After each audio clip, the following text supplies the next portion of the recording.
Today we are joined by my esteemed co-host, Hayden, who has big thoughts about which books are best to sniff.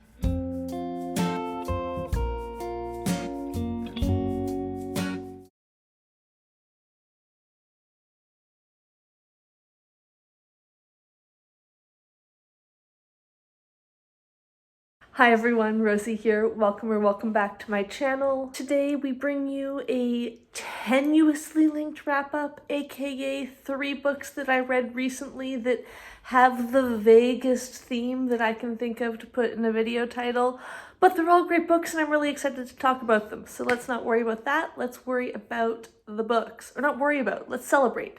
As the tenuous title states, this is all about series. I've got 2 sequels and 1 new first book in a series that I've read, and the 2 sequels have me psyched to continue those series. The new one has me super excited to read its sequels. Series of wins! The first book I read, or to be more specific, listened to, was Unnatural Death by Dorothy Sayers. This is a 1920s murder mystery starring Lord Peter Wimsey. He's like Hercule Poirot meets Wooster from Jeeves and Wooster by P.G. Wodehouse. He's got a fabulous manservant Bunter. He's super good at detecting, but also very fun and just like a fun character. I don't know, there's something about this series that I really love. The vibe, the certified Rosie likes this book, whether it is a mystery or a fantasy or whatever. It's got that like something that is just so fantastic. There's also a great new character in this one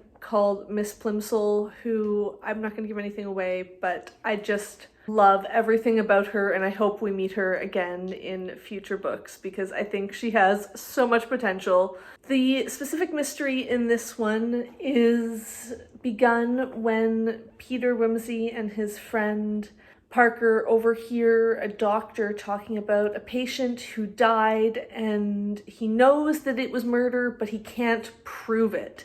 So this doctor was treating this patient and he's like convinced that they were murdered, but there's no proof. Wimsey can't say no to a challenge, so he starts looking into it. All sorts of different strange and mysterious events and more deaths start happening the more they look into this strange and unnatural death. I've been loving the Mark Meadows audiobooks of this series. They're just being released, which is why I'm sort of reading it slowly. Otherwise, I would totally be binging these. But I just love his narration so much that I don't really want to try any others. Unfortunately, I can see book 5, but not book 4, so I'm not sure what's going on there. Hopefully that will come out soon.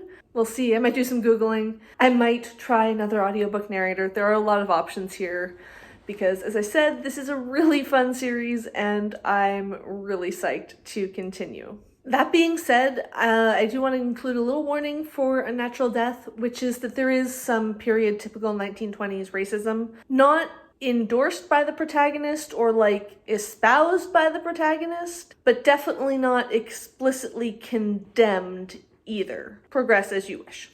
My next sequel was The League of Gentlewomen Witches by India Holton. This is book 2 in the Dangerous Women. I'm not sure what exactly the series is called, but editing Rosie will put it up. This is a sequel to The Wisteria Society of Lady Scoundrels, which I read recently. I will link my video about that up here because I absolutely loved it. These are like fantasy, historical romance with a heavy dose of comedy is the best way I can describe them.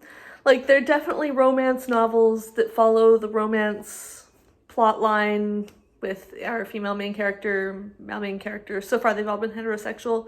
I don't know if any of the future ones will be queer. They're in this fantastic world where a secret incantation was discovered by Beryl the Black about 200 years ago that allows the user to make things fly.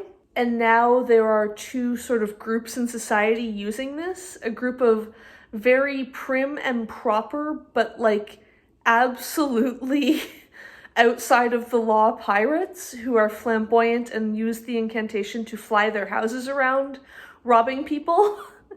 And the subtle witches who use it to like delicately move objects and people and stuff and sort of work in the shadows, also stealing things. But it's okay when they do it because they like give it to the poor and support charities. Two of the big like leaders of the witches society are in a competition to see who can feed more orphans. So like they're doing good things, but mostly because of how it makes them look, sort of thing.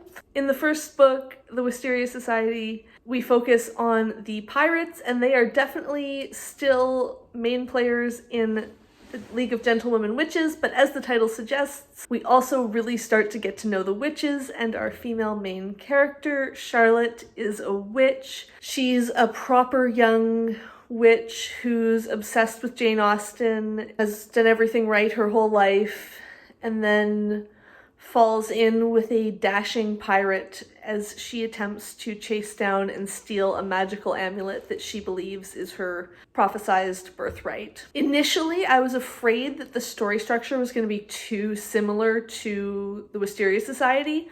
I mean, obviously I know it's going to have like the similar plot beats and ending point just based on the genre, but I don't like it when it just feels like it's the same story but with different characters, and that was not the case at all. It really develops in a different way, and the way the relationship forms is really fun, and oh my goodness, I loved this book, if you can't tell.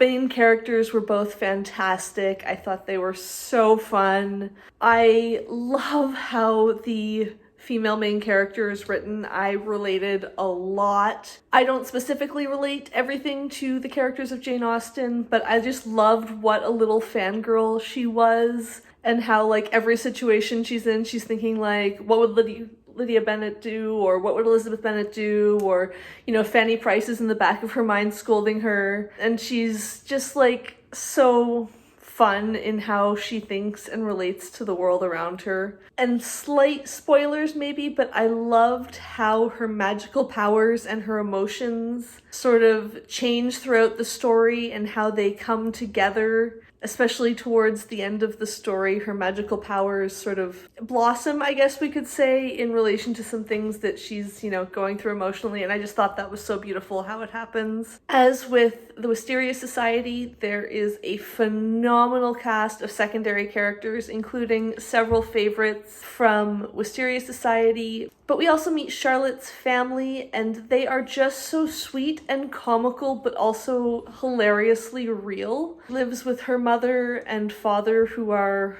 quite in love.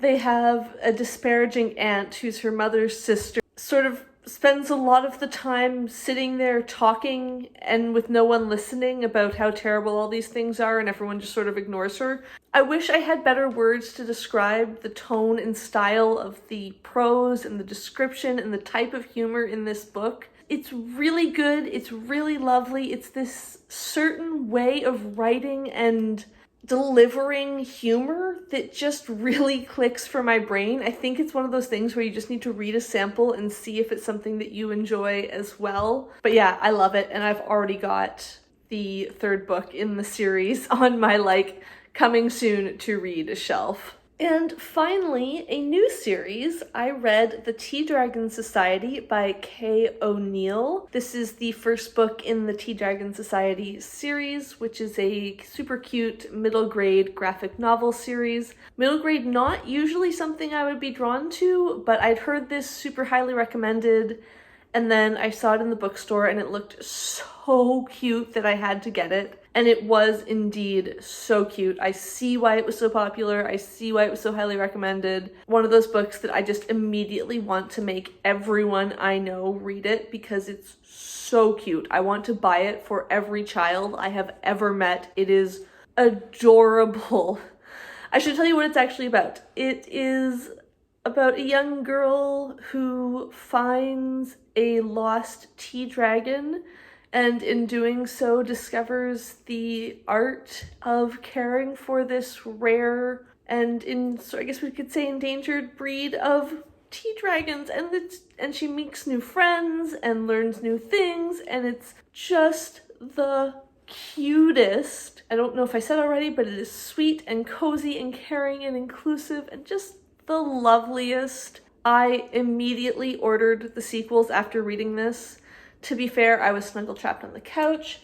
Mr. Hayden was using me as a bed, so I couldn't get up. I couldn't resist. I need to read the rest of these. They are adorable, and I feel like I'm going to read them so many times because they are so sweet. I cannot emphasize enough how sweet the story in this is and how much I enjoyed it. So that was a fantastic new discovery. Let me know down below in the comments, have you read any of these books, and what sequels or series continuations have you been reading lately? I would love to hear about them. If you like this video, make sure you give it a like down below. If you would like to see more of my videos, make sure you hit subscribe, and thank you for watching.